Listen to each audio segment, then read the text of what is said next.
ایک دن جوہا کسی محفل میں بیٹھا تھا۔ وہاں اس نے کثرت سے کافی پی اور کھجوریں کھائیں۔ ایک شخص نے اسے تعجب سے کہا، اے جوہا، تم کافی اور کھجور کھانے کے عادی ہو، کیا بات ہے؟ جوہا نے جواب دیا، کیا تم جانتے ہو کہ میرے والد صاحب نے 100 سال کی عمر پائی؟ وہ شخص بولا، سبحان اللہ، کیا تمہارے والد بھی تمہاری طرح کافی اور کھجور کھانے کے عادی تھے؟ جوہا نے کہا، نہیں، لیکن وہ مرحوم ہمیشہ دوسروں کے معاملات میں مداخلت نہیں کرتے تھے۔ دوسری کہانی میں جوہا اپنے گھر کے اوپر والے کمرے میں تھا کہ کسی نے دروازہ کھٹکھٹایا۔ جوہا نے کھڑکی سے باہر جھانک کر دیکھا، ایک شخص کھڑا تھا۔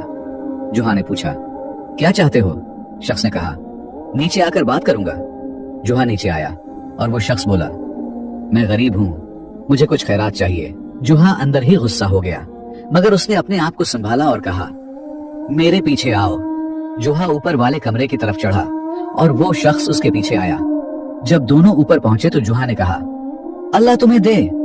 شخص نے تعجب سے پوچھا، تم نے یہ بات نیچے کیوں نہیں کہی؟ جوہا نے ہنستے ہوئے کہا، تو پھر تم نے مجھے نیچے کیوں نہیں کہا؟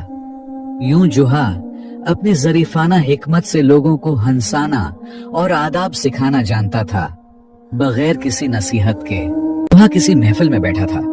وہاں اس نے کثرت سے کافی پی اور کھجوریں کھائیں۔ ایک شخص نے اسے تعجب سے کہا، اے جوہا، تم کافی اور کھجور کھانے کے عادی ہو، کیا بات ہے؟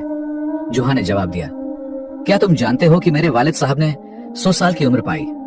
وہ شخص بولا، سبحان اللہ، کیا تمہارے والد بھی تمہاری طرح کافی اور کھجور کھانے کے عادی تھے؟ جوہا نے کہا، نہیں، لیکن وہ مرحوم ہمیشہ دوسروں کے معاملات میں مداخلت نہیں کرتے تھے۔ دوسری کہانی میں جوہا اپنے گھر کے اوپر والے کمرے میں تھا کہ کسی نے دروازہ کھٹکھٹایا۔ جوہا نے کھڑکی سے باہر جھانک کر دیکھا، ایک شخص کھڑا تھا۔ جوہا نے پوچھا، کیا چاہتے ہو؟ شخص نے کہا، نیچے آ کر بات کروں گا۔ جوہا نیچے آیا اور وہ شخص بولا، میں غریب ہوں، مجھے کچھ خیرات چاہیے۔ جوہا اندر ہی غصہ ہو گیا، مگر اس نے اپنے آپ کو سنبھالا اور کہا، میرے پیچھے آؤ۔ جوہا اوپر والے کمرے کی طرف چڑھا اور وہ شخص اس کے پیچھے آیا۔ جب دونوں اوپر پہنچے تو جوہا نے کہا، اللہ تمہیں دے۔ شخص نے تعجب سے پوچھا، تم نے یہ بات نیچے کیوں نہیں کہی؟ جوہا نے ہنستے ہوئے کہا، تو پھر تم نے مجھے نیچے کیوں نہیں کہا؟ یوں جوہا اپنی ظریفانہ حکمت سے لوگوں کو ہنسانا اور آداب سکھانا جانتا تھا، بغیر کسی نصیحت کے۔